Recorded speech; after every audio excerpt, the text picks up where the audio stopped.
Good morning बच्चों। ये class 11th के लिए लेक्चर रिकॉर्ड कर रहे हैं। वो जो डेमो लेक्चर का सीरीज़ है उसी में लेक्चर रिकॉर्ड कर रहे हैं। हमने क्या किया था अभी तक तुमको मैंने डॉट एडिशन, सब्ट्रैक्शन, मल्टीप्लिकेशन भी सिखा दिया। मल्टीप्लिकेशन में हमने बताया था दो तरह का मल्टीप्लिकेशन है, जिसमें डॉट प्रोडक्ट के बारे में मैंने तुमको सिखा दिया है। आज क्या करना है, दूसरे तरह के मल्टीप्लिकेशन को अपने को देखना है। दूसरा तरह का जो मल्टीप्लिकेशन है उसको क्या बोलते हैं, क्रॉस प्रोडक्ट। आज क्या करने वाले हैं, बात करने वाले हैं क्रॉस प्रोडक्ट, या ये जो क्रॉस प्रोडक्ट है इस क्रॉस प्रोडक्ट को वेक्टर प्रोडक्ट, ये जो क्रॉस प्रोडक्ट है इसको या तो आप क्रॉस प्रोडक्ट बोलोगे। क्रॉस प्रोडक्ट इसलिए बोलते थे क्योंकि ऑपरेटर क्रॉस यूज करेंगे, और वेक्टर प्रोडक्ट इसलिए बोल रहे हैं क्यों, क्योंकि यहाँ पे क्या करने वाले हैं, सिंप्लीफाई करने के बाद जो फाइनल आंसर आएगा वो एक वेक्टर क्वांटिटी आने वाला है। ठीक है, चलो स्टार्ट करते हैं। अब सबसे पहले बेसिक डेफिनेशन से स्टार्ट करते हैं। कभी भी अगर ऐसा लिखा मिल जाए A vector cross B vector, कभी भी अगर ये लिखा मिल जाए A vector cross B vector, तो इसका डेफिनेशन होता है magnitude of A, magnitude of B, sine theta into N cap. ठीक है, यहां पे एक जिस तरह से ए डॉट बी का हमने जो एक्सप्लेनेशन देखा था, जो उसका डेफिनेशन था वो क्या था, अगर ऐसा लिखा था ए डॉट बी, कभी भी अगर ए वेक्टर डॉट बी वेक्टर लिखा हुआ मिलता है तो उसके प्लेस में ए बी कॉस थीटा लिख सकते थे क्या, हाँ या ना। अब कभी भी अगर आपको ए क्रॉस बी वेक्टर मिलेगा तो आप क्या लिखोगे, mod of A mod of B sine theta N cap. अब ये थीटा क्या है, तो थीटा यहां पर फिर से वेक्टर एंगल है, vector angle between vector A and B. A vector और बी वेक्टर के बीच का जो एंगल है उसी को हम क्या बोल रहे हैं, थीटा बोल रहे हैं। अभी एन कैप के पीछे जो है एन कैप जो होगा, बस अभी के लिए याद रख लो कि एन कैप है क्या, समझना थोड़ा मुश्किल होगा अभी एन कैप, तो एन कैप के लिए बस इतना याद रख लेते कि एन कैप जो है, N cap is a unit vector, N cap is a unit vector perpendicular to the plane of, perpendicular to the plane of a vector and b vector। अभी के लिए इतना याद रख लेते हैं कि ये जो n कैप हमने लिखा है वो क्या है, n कैप एक यूनिट वेक्टर है। कैसा यूनिट वेक्टर है, a और b के प्लेन के परपेंडिकुलर है। ठीक है, अच्छा अभी अगर मैं बोल रहा हूं कि मैंने a क्रॉस b किया है और जो रिजल्ट आना है वो एक वेक्टर क्वांटिटी आना है, तो वेक्टर क्वांटिटी के पास कुछ मैग्नीट्यूड भी होता है और कुछ डायरेक्शन भी होता है क्या। तो यहां पर ये जो टर्म है ना ए बी साइन थीटा, ये ए बी साइन थीटा जो है वो एक्चुअल में क्या है, A vector cross B vector का मैग्नीट्यूड है। हमेशा अपने को याद रखना है कि ए क्रॉस बी ये मेरे पास एक वेक्टर प्रोडक्ट है। वेक्टर प्रोडक्ट जब मैं सॉल्व करूंगा, एक वेक्टर क्वांटिटी अगर आना है तो कुछ मैग्नीट्यूड होगा, कुछ डायरेक्शन होगा, ऐसे ही फाइंड करेंगे ना।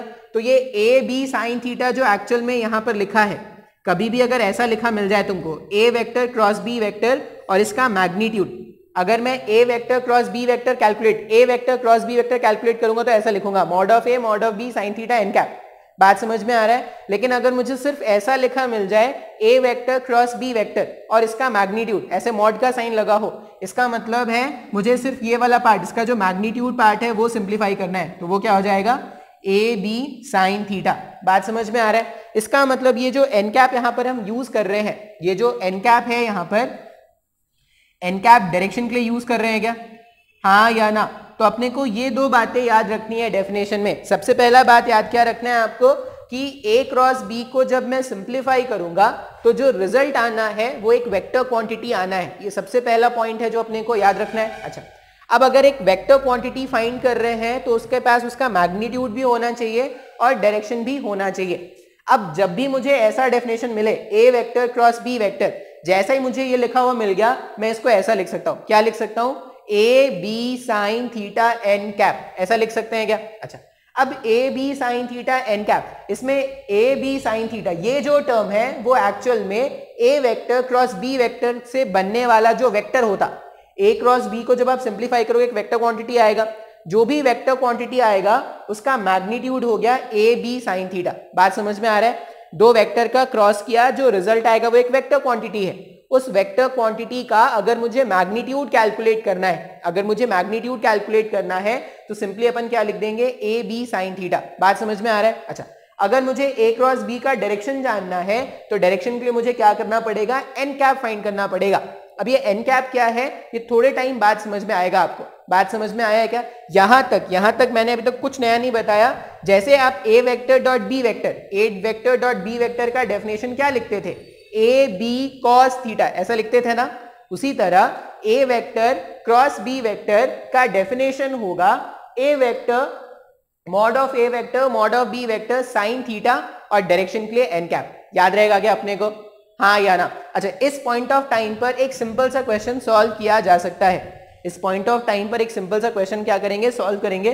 अगर ये तुमको समझ में आया है, मैग्नीट्यूड कैसे निकालना है, ए बी साइन थीटा से मैग्नीट्यूड निकालना है, और डायरेक्शन के लिए अपन क्या करेंगे, एन कैप अलग से पढ़ने वाले हैं। बात समझ में आया है क्या? अच्छा, अब अगर मैं ये बेसिक अंडरस्टैंडिंग पर, ये जो बेसिक मैंने डेफिनेशन लिखा है उस पर एक सिंपल सा न्यूमेरिकल कराऊं।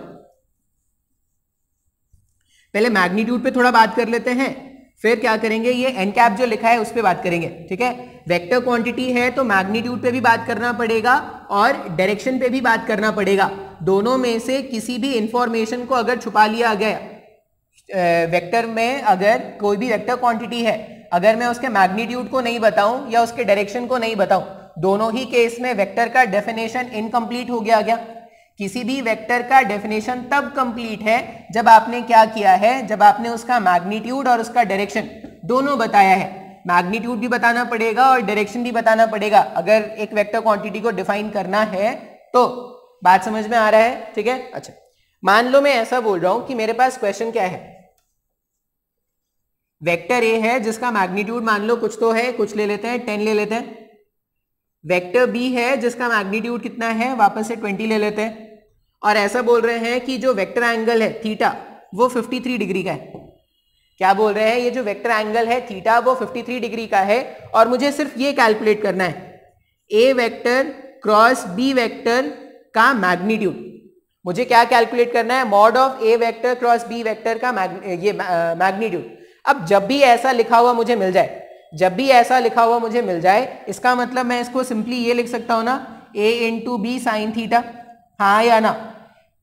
जब भी मुझसे क्वेश्चन में यही बोला गया था कि मुझे फाइंड क्या करना है, A vector cross B vector का मैग्नीट्यूड मुझे फाइंड करना है। जब भी मुझे ए वेक्टर क्रॉस बी वेक्टर इस तरह से लिखा हुआ मिल जाए मॉड के अंदर, मैं उसको क्या लिख दूंगा, मैं उसको लिख दूंगा ए into B sine theta.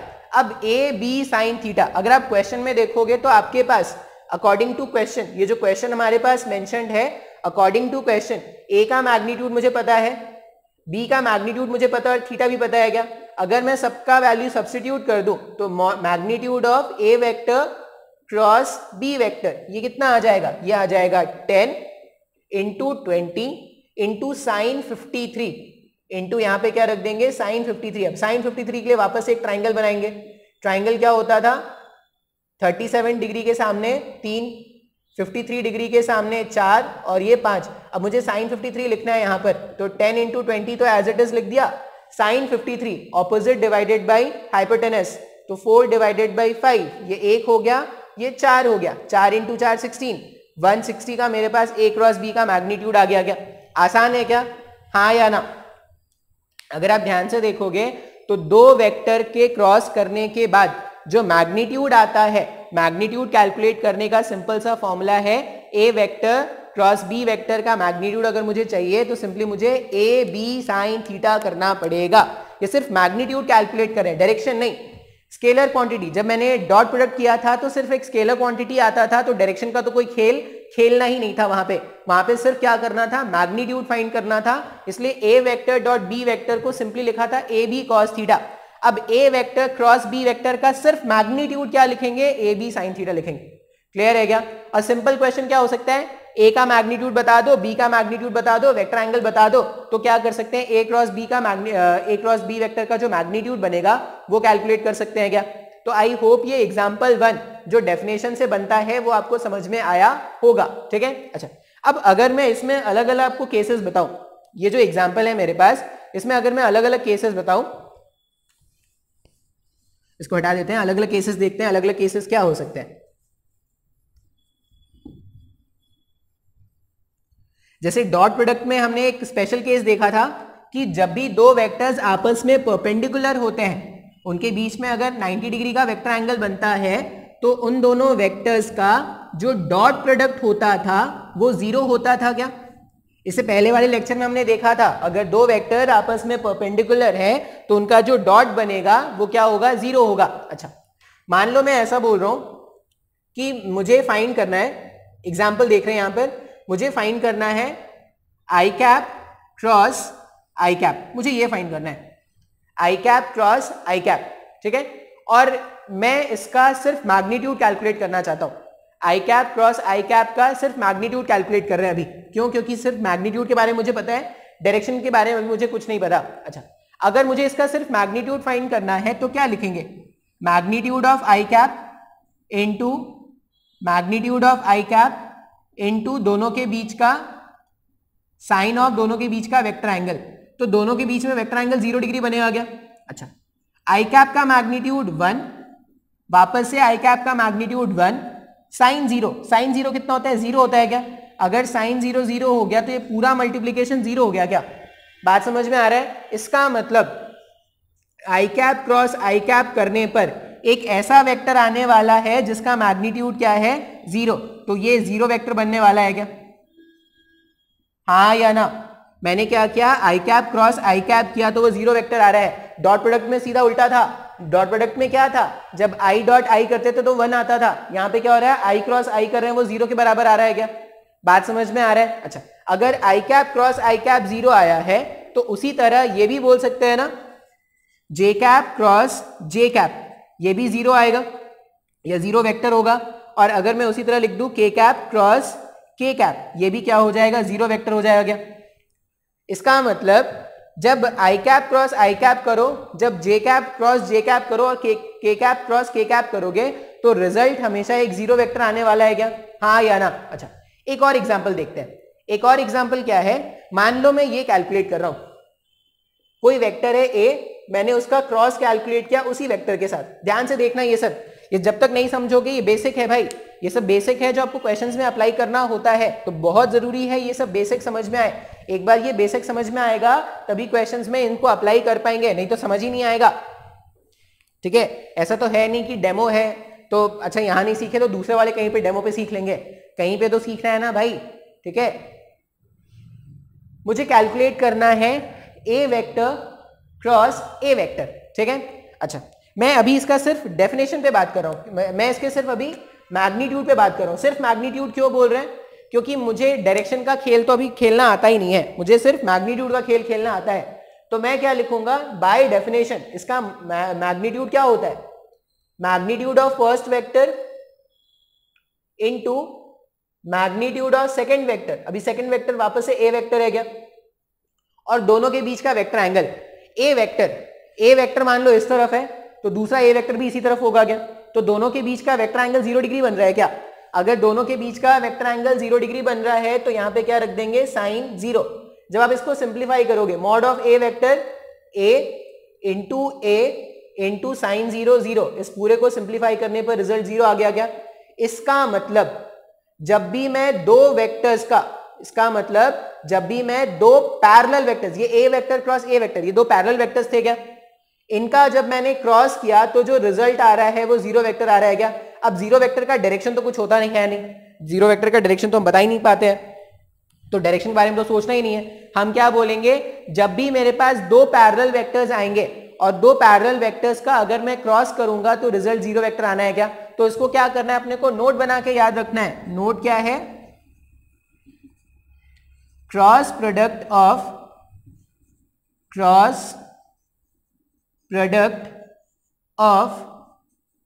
To parallel vectors, cross product of two parallel vectors will always be a 0 vector, बहुत इंपॉर्टेंट नोट है भाई, ये याद रखना है अपने को। जिस तरह से हमने जब डॉट प्रोडक्ट सीखा था, तो डॉट प्रोडक्ट में हमने एक इंपॉर्टेंट नोट क्या निकाला था कि जब भी दो वेक्टर्स हैं उनका डॉट किया गया, रिजल्ट 0 आ गया, इसका मतलब दोनों वेक्टर्स आपस में परपेंडिकुलर थे क्या। अब अगर मैं ऐसा बोल रहा हूं कि मैंने दो वेक्टर्स थे, दो वेक्टर का क्रॉस प्रोडक्ट किया और रिजल्ट मुझे 0 वेक्टर मिल रहा है, अगर मुझे रिजल्ट 0 वेक्टर मिल रहा है, इसका ये मतलब है कि ये दोनों वेक्टर्स आपस में कैसे होंगे, पैरेलल होंगे। ये कंक्लूजन आपको इतना याद रखना है। अभी तक मैंने कोई मुश्किल सा काम नहीं कराया है, मैंने आपको सिंपल सा डेफिनेशन बताया और डेफिनेशन पे बेस्ड कुछ एग्जांपल्स मैंने आपको कराए। डेफिनेशन क्या है, तो डेफिनेशन है हम फाइंड करने वाले हैं वेक्टर प्रोडक्ट। अब वेक्टर प्रोडक्ट का मतलब होगा एक ऐसा क्वांटिटी मिलेगा मुझे मुझे एक ऐसा क्वांटिटी मिलने वाला है सॉल्व करने के बाद या मल्टीप्लिकेशन करने के बाद, जो क्या है, एक वेक्टर क्वांटिटी है। बात समझ में आ रहा है? अच्छा, अब वेक्टर क्वांटिटी के पास मैग्नीट्यूड भी होगा और डायरेक्शन भी होगा। अगर मैं बोल रहा हूं कि मेरे को जो रिजल्ट मिलेगा वो एक वेक्टर क्वांटिटी मिलेगा, तो उसके पास मैग्नीट्यूड भी होने वाला है और डायरेक्शन भी होने वाला है। ठीक है सर, अगर मुझे मैग्नीट्यूड कैलकुलेट करना है वेक्टर क्वांटिटी में, अगर मुझे वेक्टर प्रोडक्ट के बाद मैग्नीट्यूड कैलकुलेट करना है, तो मैग्नीट्यूड का फॉर्मूला हो गया, मान लो a क्रॉस b का मैग्नीट्यूड कैलकुलेट कर रहे हैं, जब भी तुमको ऐसा मिले mod of a vector cross b vector, तो उसको सिंपली क्या लिख सकते हो, a b साइन थीटा, ऐसा लिख सकते हैं क्या। डायरेक्शन के बारे में अभी बात नहीं कर रहे, सिर्फ मैग्नीट्यूड के बारे में बात करें। मैग्नीट्यूड कैसे निकालना है, a क्रॉस b का मैग्नीट्यूड अगर कभी भी निकालना हो जाए तो first vector into second vector into sine of vector angle between them, इस तरह से कैलकुलेशन क्या करेंगे, करेंगे और सिंप्लीफाई करके आंसर बताएंगे। अब सबसे सिंपलेस्ट एग्जांपल क्या हो सकता है, ए वेक्टर का मैग्नीट्यूड बता दो, बी वेक्टर का मैग्नीट्यूड बता दो, कोई वेक्टर एंगल दे दो, और इसमें क्वेश्चन लाखों करोड़ क्वेश्चन बनाए जा सकते हैं क्या।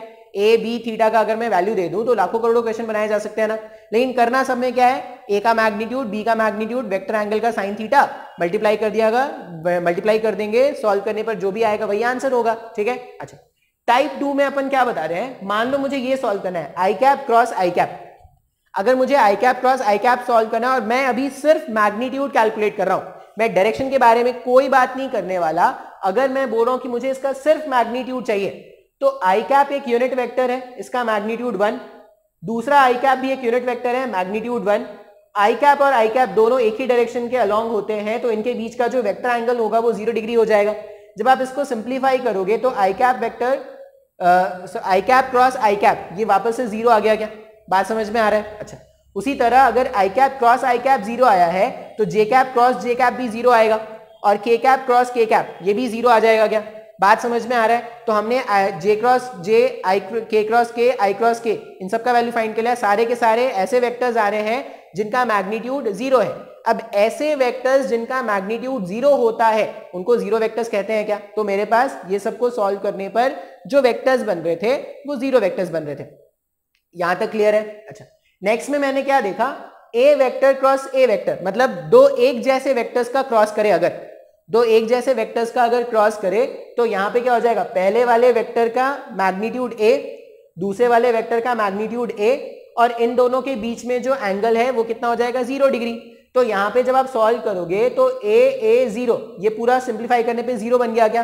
तो जब मैंने दो एक जैसे वेक्टर्स का क्रॉस किया, जैसे दो ए वेक्टर्स का जब मैंने डॉट किया था तो ए स्क्वायर बन जाता था क्या, A vector dot A vector A square बना था, ये मैंने तुमको नोट करके लिखाया है। अभी मैं क्या बोल रहा हूं, दो एक जैसे वेक्टर्स है जिनका मैं क्रॉस कर रहा हूं, अगर मैं उसका क्रॉस करूंगा तो रिजल्ट क्या आ जाएगा, ए 0, तो ये 0 वेक्टर बन गया क्या, हाँ या ना। अच्छा, अब मान लो यहां पे ऐसा होता है ए क्रॉस बी करते, मान लो ए क्रॉस बी करते और वेक्टर दोनों अभी भी पैरेलल होते, मतलब ए का डायरेक्शन भी ऐसा ही होता, ए का डायरेक्शन भी ऐसा ही होता, बी का डायरेक्शन भी ऐसा ही होता, ए क्रॉस बी, लेकिन दोनों का मैग्नीट्यूड अलग अलग अगर होता, अगर ए क्रॉस बी फाइंड करोगे यहां पर दोनों का मैग्नीट्यूड अलग भी है तब भी तो यहां पे साइन 0 आएगा ना, तो ये ए बी साइन 0 बन जाता क्या, सिंप्लीफाई करने के बाद फिर से वो 0 ही बन जाता क्या। सर बहुत कंफ्यूजिंग लग रहा है सर, कुछ भी नहीं समझ में आ रहा है, ध्यान से सोचो भाई, हम सिर्फ मैग्नीट्यूड, मैं बता रहा हूं कि दो वेक्टर्स थे उनका क्रॉस करना है, क्रॉस करने के बाद जो रिजल्ट आएगा वो एक वेक्टर क्वांटिटी आएगा, वेक्टर क्वांटिटी है मतलब मैग्नीट्यूड भी होगा और डायरेक्शन भी होगा। मैग्नीट्यूड कैलकुलेट करने के लिए क्या फॉर्मूला यूज कर रहे हैं, ए बी साइन थीटा, और डायरेक्शन के लिए क्या यूज करेंगे, एन कैप यूज करेंगे, जो बाद में देखेंगे, जो डायरेक्शन के बारे में बात ही नहीं कर रहे हैं। सिर्फ ऐसा सोचो कि मैग्नीट्यूड कैसे कैलकुलेट करना है। अब मैग्नीट्यूड कैलकुलेट करने के लिए सबसे सिंपलेस्ट क्वेश्चन जो होगा ए बी और थीटा बता दो, यहां पे आप मैग्नीट्यूड निकाल सकते हो क्या ए क्रॉस बी का, सबसे सिंपलेस्ट क्वेश्चन। अब मैं बोल रहा हूं कि इसको थोड़ा अच्छे एडवांस लेवल पे लेके जाते हैं। अगर अच्छे लेवल पे लेके जाएं तो मैंने क्या किया, दो एक जैसे वेक्टर्स थे, ए वेक्टर क्रॉस ए वेक्टर। अब दो एक जैसे वेक्टर का अगर मैं क्रॉस करूंगा, ए वेक्टर क्रॉस ए वेक्टर, दोनों के बीच का जो वेक्टर एंगल है वो 0 डिग्री है क्या? अगर दोनों के बीच का वेक्टर एंगल 0 डिग्री है तो वहां पे साइन 0 का वैल्यू क्या हो जाएगा, 0 हो जाएगा। सॉल्व करने पे ये 0 वेक्टर बन जाएगा क्या? मैंने 0 वेक्टर का डेफिनेशन स्टार्टिंग वाले लेक्चर्स में बताया था। ऐसा वेक्टर जिसका मैग्नीट्यूड 0 होता है उसको हम 0 वेक्टर बोलते हैं ना। और 0 वेक्टर का डायरेक्शन हम फाइंड आउट नहीं कर सकते, या 0 वेक्टर जो होते हैं उसका डायरेक्शन का कोई सिग्निफिकेंस नहीं है, कोई इंपॉर्टेंस नहीं है। तो मैंने दो एक जैसे वेक्टर का जब क्रॉस किया तो रिजल्ट 0 आ रहा है क्या? अब मैंने सोचा अच्छा भाई, अगर दो एक जैसे वेक्टर्स का जब मैंने क्रॉस किया रिजल्ट आया 0, और ये 0 तो इसलिए आ रहा है, मैग्नीट्यूड तो 0 था नहीं, ये 0 तो एंगल के कारण आया ना। तो अगर मैं दो पैरेलल वेक्टर्स देख लूं, पैरेलल वेक्टर्स मतलब जिनका डायरेक्शन सेम है। इक्वल वेक्टर्स का मतलब क्या होता था, डायरेक्शन भी सेम और मैग्नीट्यूड भी सेम, उनको इक्वल वेक्टर्स बोलते थे क्या? और पैरेलल वेक्टर्स का मतलब क्या होता था, सिर्फ डायरेक्शन सेम। ऐसे वेक्टर्स जिनका डायरेक्शन सेम होता था उनको पैरेलल वेक्टर्स बोलते थे ना। अब मैं बोल रहा हूं कि अगर मेरे पास दो पैरेलल वेक्टर्स हैं और उन दो पैरेलल वेक्टर्स का मुझे क्या करना है, क्रॉस करना है। दो पैरेलल वेक्टर्स थे, उन दोनों पैरेलल वेक्टर्स का मुझे क्रॉस करना है अगर, तो वहां पे क्या हो जाएगा, ए बी साइन 0 हो जाएगा क्या? वापस से जब आप इसको सिंप्लीफाई करोगे 0 आ गया क्या? इसका मतलब जब भी मैं दो पैरेलल वेक्टर्स का क्रॉस करूंगा रिजल्ट हमेशा 0 आएगा क्या? सर मेरे को कुछ भी नहीं समझ में आया अभी भी। दो पैरेलल वेक्टर्स का जब आप क्रॉस, जैसे वहां पे डॉट प्रोडक्ट वाले में कंडीशन क्या बना था, दो परपेंडिकुलर वेक्टर्स, जब दो परपेंडिकुलर वेक्टर्स का डॉट करते थे, डॉट करने पर उसका रिजल्ट क्या आता था, 0 आता था। उसी तरह दो पैरेलल वेक्टर्स मतलब इर्रेस्पेक्टिव ऑफ देयर मैग्नीट्यूड क्या सेम है, उनका सेम है डायरेक्शन। दो पैरेलल वेक्टर्स अगर हैं, अगर हमने उनका क्रॉस किया तो रिजल्ट क्या आएगा, रिजल्ट आएगा 0 वेक्टर। इतना क्लियर है क्या, हाँ या ना? तो हमने क्या किया है, क्रॉस प्रोडक्ट का एक बेसिक अंडरस्टैंडिंग डेवलप किया है। देखो जब तक ये बेसिक अंडरस्टैंडिंग नहीं समझ में आएगा तुमको, तब तक तुम लेक्चर आगे देखने का कोई मतलब नहीं है। अगर यहां तक नहीं समझ में आया ना तो लेक्चर को दोबारा से देखो। अब तो तुम्हारे पास इस बात की फ्रीडम है कि तुम लेक्चर को क्या कर सकते हो, जितनी मर्जी टाइम उतनी बार देख सकते हो। तुमको लग रहा है कि अगर मुझे 2 बार में नहीं समझ में आया, तुम 10 बार देखो भाई, ठीक है? 10 बार देखो, 10 बार देखोगे तब तक, जब तक देखो तब तक लेक्चर नहीं समझ में आए। क्योंकि वेक्टर एक ऐसा टॉपिक है ना, अगर ये नहीं समझ में आएगा तो आगे का पूरा मैकेनिक्स खराब हो जाएगा, और पूरा मैकेनिक्स जहां खराब हुआ तो फिजिक्स में कभी इंटरेस्ट आ ही नहीं पाएगा। फिजिक्स में अगर इंटरेस्ट चाहिए तो तुमको क्या करना पड़ेगा, वेक्टर आना पड़ेगा। वेक्टर आएगा तभी तुम क्या कर पाओगे, आगे का फिजिक्स सीख पाओगे। हाँ या ना? इतना जो मैंने बताया है वो एकदम ध्यान से समझना, अच्छे से नोट्स बनाना। तुम कहीं पे भी जाना भाई, डेमो के बाद तुम कहीं पे भी एडमिशन लो, तुम XYZ कोई भी कोचिंग में ले लो, अमरावती में ले लो, तुम नागपुर, ठीक है? थोड़ा बहुत मैग्नीट्यूड के बारे में मैंने समझा दिया। अभी क्या करते हैं ना, डायरेक्शन के बारे में बात करते हैं कि डायरेक्शन कैसे कैलकुलेट करते हैं। डायरेक्शन में क्या बता रहे हैं, ऐसा दो वेक्टर थे मेरे पास, ए वेक्टर क्रॉस बी वेक्टर। जो रिजल्ट आना है वो एक वेक्टर क्वांटिटी होगा। तो ए बी साइन थीटा, और डायरेक्शन के लिए क्या लिखा था हमने, डायरेक्शन के लिए लिखा था एन कैप, यही लिखा था ना हमने, ठीक है? अब ये जो एन कैप लिखा है ना, इसका मतलब समझना है, ये एन कैप है क्या? एन कैप को बोलते हैं, N cap is the unit vector, N cap is the unit vector perpendicular to the plane of A vector and B vector, ठीक है? एन कैप जो है वो क्या है, एक यूनिट वेक्टर है perpendicular to the plane of A vector and B vector, ठीक है? ए वेक्टर एंड है, यहां पर A vector and B vector. इसका मतलब क्या है, सुनने में बहुत डरावना लगता है, देखने में समझने में इतना डरावना नहीं है। मान लो मैं ऐसा बोल रहा हूं कि मेरे पास दो वेक्टर्स हैं, वेक्टर ए और वेक्टर बी, ठीक है? मेरे पास दो वेक्टर है इस तरह से, वेक्टर ए इस तरफ और वेक्टर बी इस तरफ, और मुझे फाइंड करना है direction of A vector cross B vector, मुझे ये फाइंड करना है। ए वेक्टर और बी वेक्टर के क्रॉस प्रोडक्ट का मुझे डायरेक्शन फाइंड करना है। अब ये एन कैप मैंने क्या बताया, ये जो एन कैप है, तो यूनिट वेक्टर का काम क्या होता था, यूनिट वेक्टर को अपन डायरेक्शन के लिए तो यूज करते हैं ना। जैसे आई कैप जब भी लिखा मिलता है, आई कैप इसका मतलब होता है वो एक्स के पॉजिटिव की तरफ है। जब भी लिखा मिलता है के कैप मतलब वो जेड के पॉजिटिव की तरफ है। तो यूनिट वेक्टर्स जो है वो डायरेक्शन के लिए यूज होते हैं। तो यहाँ पे मेरे पास जो डायरेक्शन के लिए मैं जो यूज कर रहा हूँ वो क्या यूज कर रहा हूँ, एन कैप यूज करने वाला हूँ। तो N cap is the unit vector perpendicular to the plane of A and B. अब plane of A and B का मतलब क्या है, अगर तुम ध्यान से देखोगे तो ये ए वेक्टर और बी वेक्टर, ये जो ए वेक्टर और बी वेक्टर है इसको मैंने व्हाइट बोर्ड के प्लेन में बनाया ना। ये जो व्हाइट बोर्ड है यहाँ पर वो एक प्लेन है क्या, प्लेन मतलब 2 डायमेंशनल डायग्राम। ये जो व्हाइट बोर्ड है, व्हाइट बोर्ड यहाँ पर एक प्लेन है ना। अब इस प्लेन पर 2 वेक्टर्स है, वेक्टर ए और वेक्टर बी, 2 वेक्टर्स थे ए वेक्टर और बी वेक्टर। अपने को फाइंड करना है A vector cross B vector का डायरेक्शन, ये अपने को फाइंड करना है। अब मैंने क्या बोला कि ये जो एन कैप है, ये जो डायरेक्शन है वो क्या है, ए क्रॉस बी, ए वेक्टर और बी वेक्टर के प्लेन के परपेंडिकुलर है। अब अगर ये व्हाइट बोर्ड एक प्लेन हो गया तो इसका परपेंडिकुलर या तो ऐसे बाहर आ रहा होगा और इसका परपेंडिकुलर या तो ऐसे अंदर जा रहा होगा। क्या बात समझ में आ रहा है? बाय डेफिनेशन अगर मैं बोलूं कि मुझे ए वेक्टर क्रॉस बी वेक्टर का डायरेक्शन जानना है तो वो एन कैप है। और एन कैप का मतलब क्या है, unit vector perpendicular to the plane of A and B. बात समझ में आ रहा है? तो ए और बी का प्लेन ये व्हाइट बोर्ड हो गया। अब इस प्लेन के परपेंडिकुलर जो होगा वही तो ए और बी का, ए क्रॉस बी का डायरेक्शन है।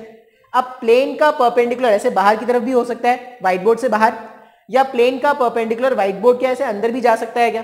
अच्छा, अब हम कैसे बताएंगे सर कि कौन सा डायरेक्शन होगा, यहाँ पे तो फिर 2 डायरेक्शन हो जाएंगे। किसी भी वेक्टर के 2 डायरेक्शन हो सकते हैं क्या, नहीं, कभी नहीं। किसी भी एक वेक्टर का सिर्फ एक ही डायरेक्शन हो सकता है, एक से ज्यादा डायरेक्शन नहीं हो सकते। तो यहां पे अगर मुझे क्या करना है, A vector cross B vector का डायरेक्शन फाइंड आउट करना है, तो ए वेक्टर क्रॉस बी वेक्टर का डायरेक्शन का मतलब हो गया या तो डायरेक्शन ऐसे बाहर होना चाहिए या डायरेक्शन अंदर होना चाहिए एन कैप के डेफिनेशन के हिसाब से। अच्छा, अब कौन सा डायरेक्शन है, प्लेन के बाहर या प्लेन के अंदर, वो फाइंड आउट करने के लिए हम सीखेंगे राइट हैंड थंब रूल। हम क्या सीखेंगे, राइट हैंड थंब रूल। अब ये राइट हैंड थंब रूल क्या है, राइट हैंड थंब रूल क्या है, एकदम ध्यान से देखना। राइट हैंड थंब रूल क्या है, जो भी तुम्हारा फर्स्ट वेक्टर है, A vector cross B vector find कर रहे हैं क्या, तो फर्स्ट वेक्टर क्या है, ए वेक्टर, ठीक है। अच्छा, जो भी तुम्हारा फर्स्ट वेक्टर है उस फर्स्ट वेक्टर के अलॉन्ग तुमको अपने राइट हैंड के पाम को रखना है। अब तुमको पता होना चाहिए कि तुम्हारा राइट हैंड कौन है, ठीक है। ऐसा नहीं कि तुम बहुत बड़े डॉन हो और तुम्हारा राइट हैंड कोई कौन है, तो तुम्हारा राइट हैंड है वो चंपक तिवारी तुम्हारा राइट हैंड है, ऐसा नहीं, ठीक है। सर मैं तो ये अमरावती नाके का मैं तो डॉन हूं और मेरा जो राइट हैंड है वो चंपक तिवारी है, तो वो ऐसा नहीं भाई। तुम्हारा राइट हैंड, जो तुम्हारा राइट हैंड ये एक्चुअल का राइट हैंड। अब तुमको फाइंड करना है direction of A vector cross B vector, तो जो भी तुम्हारा राइट हैंड है, ठीक है। अब इस राइट हैंड को तुमको क्या करना है, पहले वेक्टर के अलॉन्ग रखना है। ए वेक्टर मेरा पहला वेक्टर है क्या, अब देखो मैं राइट हैंड को कैसे रख सकता हूं, ये इस तरह से रख सकते हैं क्या, राइट हैंड को ऐसा रख सकते हैं। अच्छा, तुम बोलोगे सर ऐसा भी तो रख सकते हैं, बिल्कुल रख सकते हैं। राइट हैंड को ए वेक्टर के अलॉन्ग ऐसा रख दो, ऐसा रख दो, ये ऐसा रख सकते हैं, ऐसा भी रख सकते हैं क्या, दिख रहा है क्या अपने को, इस तरह से भी रख सकते हैं और ऐसा भी रखा जा सकता है ना। बात समझ में आ रहा है क्या? हमने क्या बोला, मुझे राइट हैंड को, जो भी मेरा राइट हैंड है उसको मुझे क्या करना है, पहले वेक्टर के अलॉन्ग रखना है। अब अगर पहले वेक्टर के अलॉन्ग अपने राइट हैंड को रखना है तो कैसे रख सकते हैं, ऐसे डायरेक्टली लाके रखा जा सकता है, ये इस तरह से रख दिया। एक तरीका रखने का ये हो गया, पहला तरीका ऑफ रखना। दूसरा तरीका ऑफ रखना ये ऐसा हो सकता है क्या, इस तरह से रख दिया हमने, ठीक है। तीसरा तरीका ऑफ रखना क्या होगा, ऐसा रख सकते हैं, इस तरह से लाके रख दिया। एंड चौथा तरीका ऑफ रखना क्या हो जाएगा, इस तरह से लाके रख दो। बात समझ में आ रहा है? तो ये 4 तरीकों से हम क्या कर सकते हैं, अपने राइट हैंड के पाम को ए वेक्टर के अलॉन्ग रख सकते हैं। अच्छा, अब मुझे क्या करना है, अपने राइट हैंड के पाम को फर्स्ट वाले वेक्टर पे, ध्यान से सुनना है इसको, अपने राइट हैंड के पाम को फर्स्ट वाले वेक्टर पर इस तरह से रखना है कि जो कर्लिंग फिंगर्स हैं, ये जो घूमती हुई उंगलियां हैं, वो दूसरे वाले वेक्टर को टच कर सके। सर मेरे को नहीं समझ में आया, ध्यान से सुनो। हम क्या बोल रहे हैं कि मुझे A क्रॉस B करना है और A क्रॉस B से मुझे डायरेक्शन फाइंड करना है। डायरेक्शन फाइंड आउट करने के लिए हम क्या यूज करने वाले हैं? Right hand thumb rule. हम यूज करेंगे राइट हैंड थंब रूल। अब राइट हैंड थंब रूल में हम क्या बोल रहे हैं? जो भी तुम्हारा पहला वेक्टर है, जो भी तुम्हारा पहला वेक्टर है, उसके अलोंग आप क्या करोगे? अपने थंब को, अपने पाम को प्लेस कर दो। कौन सा पाम? राइट हैंड के पाम को। अब राइट हैंड के पाम को ऐसा रख सकते हैं, ऐसा रख सकते हैं, ऐसा रख सकते हैं और ऐसा रख सकते हैं। ये चार तरीके से आप राइट हैंड के पाम को रख सकते हो। अच्छा, आपको पाम रखने का वो तरीका सेलेक्ट करना है सच दैट ये जो कर्लिंग फिंगर्स है, ये जो घूमती हुई उंगलियां हैं, वो दूसरे वाले वेक्टर को टच कर सके। बात समझ में आ रहा है? अब अभी अलग अलग अरेंजमेंट में देख सकते हैं, देखते हैं कि कौन सा अरेंजमेंट सही होगा। मान लो मैंने ऐसा रखा, ध्यान से देखना, नहीं पहले ऐसा रखा था, पहले ऐसा रखा। अब ये जो कर्लिंग फिंगर्स है, ये जो घूमती हुई उंगलियां हैं, अगर मैंने इसको ऐसा रखा है तो ये घूमती हुई उंगलियां, मान लो ये जो व्हाइट बोर्ड है वो लिक्विड का बना होता अगर, तो ये जो कर्लिंग फिंगर्स है वो तो प्लेन के अंदर चली जाती ना। इमेजिन कर पा रहे हैं क्या? ऐसे था तो ये जो घूमती हुई उंगली थी वो तो प्लेन के अंदर चला गया ना, इस तरह से। ऐसे था, ये प्लेन के अंदर चला गया, इसको टच किया गया। कर्लिंग फिंगर्स जो है, वो जो घूमती हुई उंगलियां थी वो तो प्लेन के अंदर चली गई। अगर प्लेन के अंदर चली गई तो ये टच हुआ क्या? नहीं, ये तो प्लेन में ही था ना, ये तो टच नहीं हुआ। तो इस तरह से अगर मैं पाम रखूं तो मैं सेकंड वाले वेक्टर को नहीं टच कर पा रहा, तो ये पाम रखने का अरेंजमेंट सही नहीं है ना। कैसे सही नहीं है? मैंने पाम ऐसा रखा, अब ये जो कर्लिंग फिंगर्स है, ये जो घूमती हुई उंगलियां हैं, वो अंदर चली जा रही है क्या? अगर घूमती हुई उंगलियां अंदर चली जा रही है तो बी को तो कभी टच कर ही नहीं पाएगी। अगर बी को नहीं टच कर पाएगी मतलब ये सही तरीका नहीं था रखने का। ठीक है, फिर दूसरा देखते हैं। मान लो ऐसा रखा है, अब जब आप ये घूमती हुई उंगलियों को मोड़ोगे तो ये क्या हो रहा है? प्लेन से बाहर जा रहा है क्या? ये प्लेन से बाहर जा रहा है। ये जो उंगलियां हैं, ये जो चार उंगलियां हैं, ये प्लेन से बाहर जा रही है। ये बी वेक्टर को टच कर पाएंगी क्या? नहीं, बी वेक्टर तो नीचे था सर कहीं पे, ये तो घूम के ऐसे बाहर आ गई ना।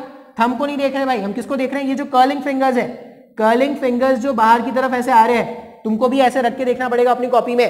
पहली बार हमने क्या रखा था? थंब, पाम को ऐसा रखा, जो कर्लिंग फिंगर्स है वो अंदर की तरफ पॉइंट कर रही है, इसको टच नहीं कर पाएंगे। सेकेंड टाइप ऑफ थंब के रखने पे हमने क्या देखा कि ये घूम के बाहर की तरफ आ रही है, प्लेन के बाहर, अभी भी ये बी वाले वेक्टर को टच नहीं कर पा रही ना। बात समझ में आ रहा है? अच्छा, तीसरा तरीका ऐसा था। अब बोलोगे कि सर ये ऐसे ऐसे घूमने से बी वेक्टर मिल रहा है क्या? नहीं, अगर ऐसे घूम जाते, मान लो इस तरह से घूम जाते तो बी वेक्टर मिल जाता ना। लेकिन अगर ऐसा घूमना होता ना तुमको, अगर तुमको उंगलियों को इधर घुमाना है तो तुम रूल एक ही बार यूज कर पाते भाई। जीवन, अपने पूरे जीवन काल में सिर्फ एक बार इस रूल को यूज कर पाते, फिर आगे रूल यूज करने लायक नहीं बचते तुम।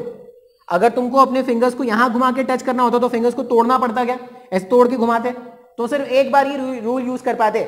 अब अपने को ऐसा रूल सीखना है जो जीवन काल तक चलता रहे, जब तक हम हैं तब तक ये रूल है। ठीक है, तो तब तक ये रूल अपने को क्या करना है? यूज करना है। तो ये तरीका ऑफ रखना भी सही नहीं लग रहा। क्यों? क्योंकि फिंगर्स ऐसे नहीं मुड़ रही है। अगर फिंगर्स ऐसे मुड़ रही है, फिंगर्स अगर ऐसे मुड़ती तो ये टच कर पाती। अच्छा, लास्ट अरेंजमेंट ऐसा था क्या?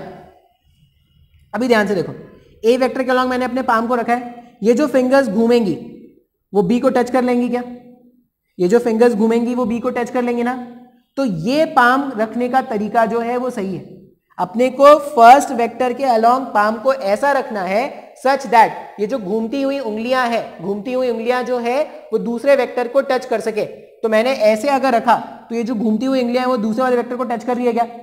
अब ये जो थंब है, ये जो थंब होगा ना, थंब जिस भी डायरेक्शन को पॉइंट करेगा वही ए क्रॉस बी का डायरेक्शन।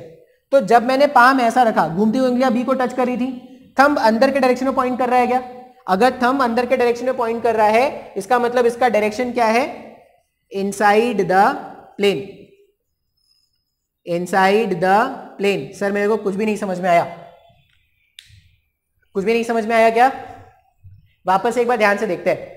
हम क्या कर रहे हैं? हम फाइंड करने वाले हैं एन कैप। अब ये एन कैप क्या है? तो एन कैप एक यूनिट वेक्टर है जो ए और बी के प्लेन के परपेंडिकुलर है। सबसे पहला बात तो ये समझना है कि एन कैप जो मैं ढूंढ रहा हूं वो है क्या? तो N cap is a unit vector which is perpendicular to the plane of A and B. A और बी के प्लेन के परपेंडिकुलर हम क्या कर रहे हैं? एक वेक्टर ढूंढने वाले हैं। अब ए और बी का प्लेन ये व्हाइट बोर्ड है, इसका परपेंडिकुलर या तो बाहर हो सकता है या अंदर हो सकता है। अब किसी भी वेक्टर के दो डायरेक्शन तो हो नहीं सकते, मतलब दोनों में से अपने मतलब का कौन सा डायरेक्शन है, अपने काम का कौन सा डायरेक्शन है, ये मुझे फाइंड आउट करना है। ठीक है, अच्छा, ये फाइंड आउट करने के लिए हम क्या करेंगे, राइट हैंड थंब रूल सीखने वाले हैं। अब ये राइट हैंड थंब रूल क्या बोलता है? राइट हैंड थंब रूल ऐसा बोलता है कि आप क्या करो, अपने राइट हैंड के पाम को फर्स्ट वेक्टर के तरफ रख दो। आपको पहला काम क्या करना है, अपने राइट हैंड के पाम को you have to keep along first vector. तो राइट हैंड के पाम को हमने क्या किया, फर्स्ट वेक्टर के अलोंग रख दिया। अब राइट हैंड के पाम को फर्स्ट वेक्टर के अलोंग इस तरह से रखना है सच दैट जो कर्लिंग फिंगर्स हैं वो सेकंड वाले वेक्टर को टच कर सके। बात समझ में आ रहा है? तो इसके अलग अलग जो पॉसिबिलिटीज है, अगर मैं उस पर बात करूं, ये ए वेक्टर अगर मैंने पहले हमने ऐसा रखा था, ये जो कर्लिंग फिंगर्स थी वो घूम के प्लेन के अंदर चली जाती क्या? अगर वो घूम के प्लेन के अंदर चली जाती तो बी वेक्टर को अभी टच नहीं कर पाता। तो ये तो रखने का तरीका है ही नहीं, इसके आगे सोचना ही नहीं है। अगर मैं ऐसा रखूं तो ये घूमती हुई उंगलियां प्लेन के बाहर आ गई, ये घूमती हुई उंगलियां अगर प्लेन के बाहर आ गई, अभी भी बी वेक्टर को नहीं टच कर पाए, क्योंकि डायरेक्शन तो ऐसे बाहर की तरफ आ गया ना घूमती हुई उंगलियों का। ये बी वेक्टर को टच कर पा रहा है क्या? नहीं। अगर मैं ऐसा रख दूं तो रूल सिर्फ एक बार यूज कर पाएंगे, उसके बाद ये जो हाथ है वो कोई काम करने लायक नहीं होंगे। तो ऐसा कोई रूल तो सीख नहीं रहे अपन, ऐसा रूल सीख रहे हैं जो हमेशा काम में आए। अब लास्ट तरीका जो पाम को रखने का था, ऐसा रख दो। अगर पाम को रखोगे तो देखो ये जो कर्लिंग फिंगर्स है, पाम ए के अलोंग है, ए वेक्टर के अलोंग है, और ये जो कर्लिंग फिंगर्स है वो बी वेक्टर को टच कर रही है क्या? अगर कर्लिंग फिंगर्स बी वेक्टर को टच कर रही हैं, इसका मतलब थंब जो डायरेक्शन को पॉइंट करता है वही क्या होता है, A vector cross B vector का डायरेक्शन होता है। तो थंब क्या कर रहा है, अंदर के डायरेक्शन में पॉइंट कर रहा है। अगर थंब अंदर के डायरेक्शन में पॉइंट कर रहा है, इसका मतलब डायरेक्शन क्या होगा, inside the plane. I hope ये समझ में आया है। तो एन कैप जो है, एन कैप क्या है, प्लेन के अंदर है, परपेंडिकुलर जिसका डायरेक्शन क्या होगा, प्लेन के अंदर। क्लियर है क्या ये? हाँ या ना? राइट हैंड थंब रूल कैसे यूज किया, ये बात समझ में आया क्या? अच्छा, एक और एग्जांपल करके देखते हैं। यहां पे डायरेक्शन फाइंड आउट करने का एक और एग्जांपल देखते हैं। एक और एग्जांपल अगर मैं देखूं,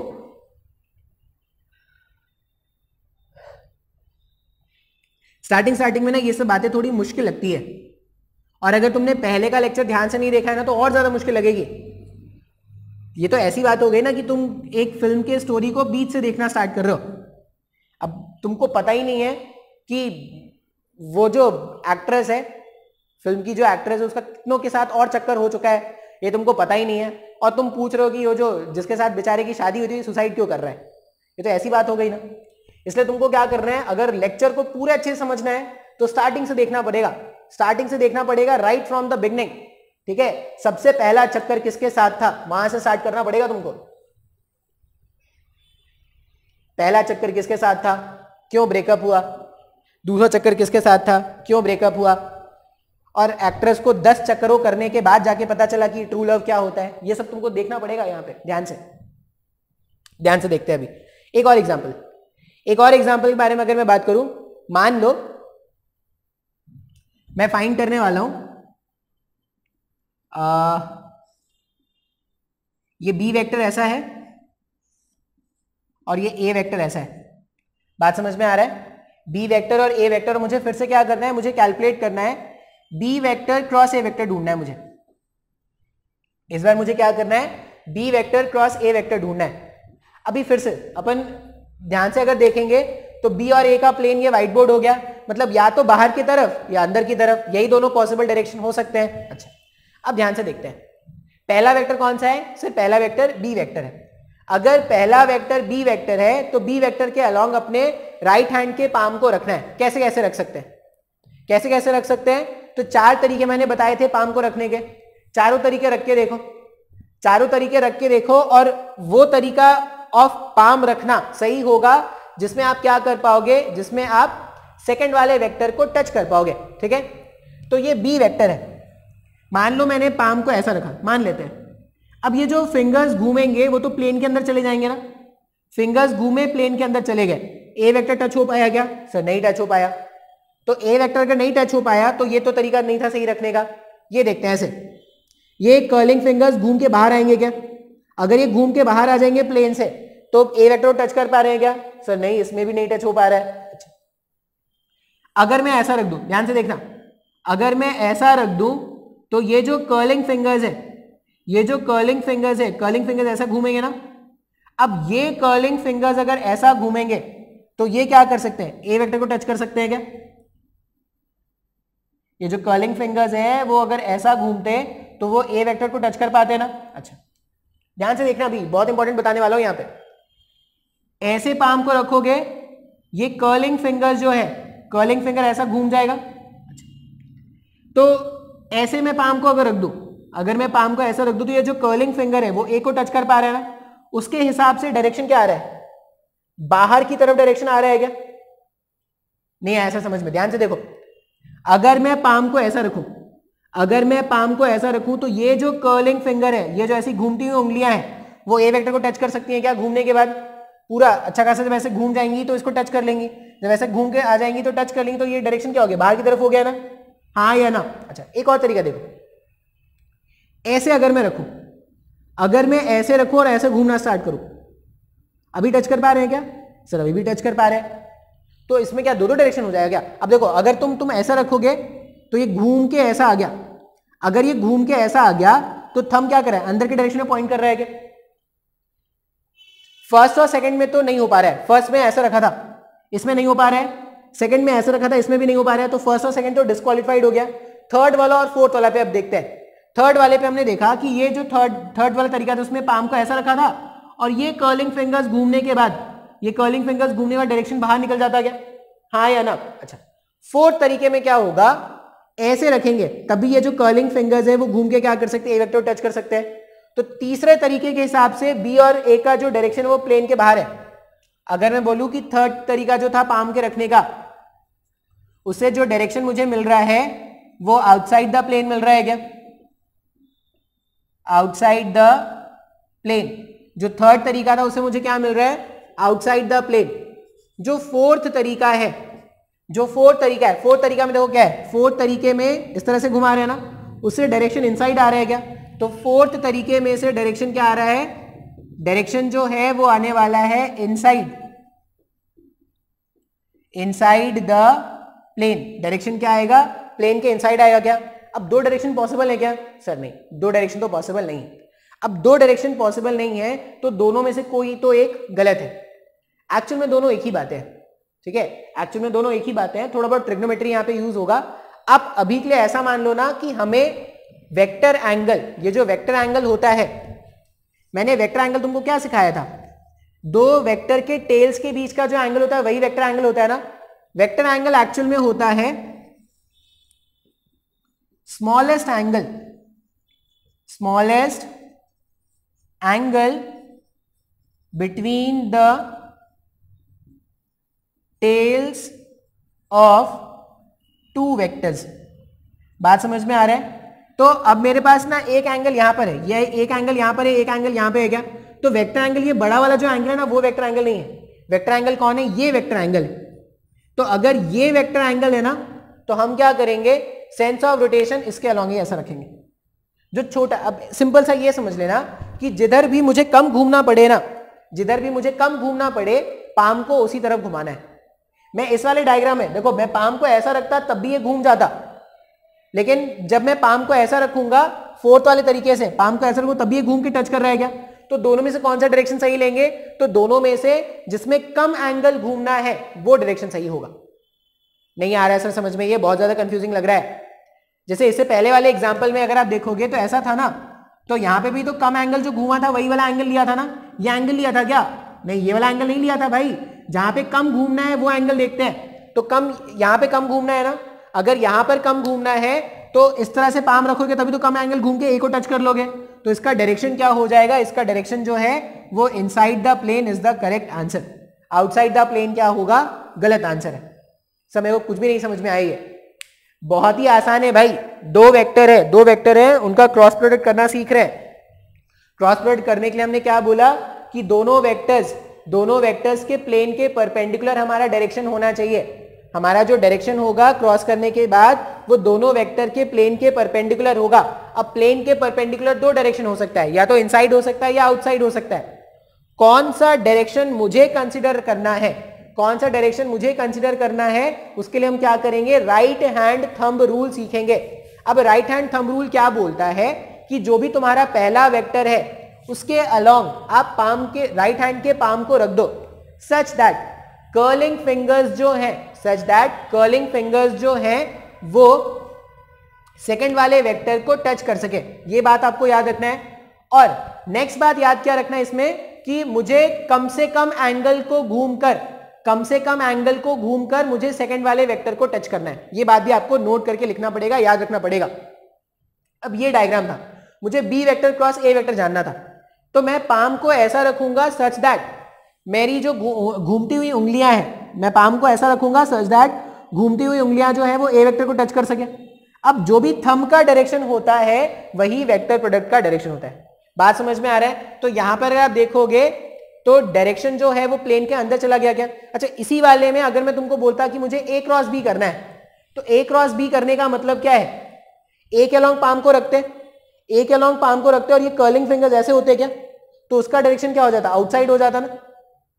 बात समझ में आ रहा है क्या? हाँ या ना? अभी इसमें बहुत सारे एग्जांपल्स देखेंगे, अभी एग्जांपल्स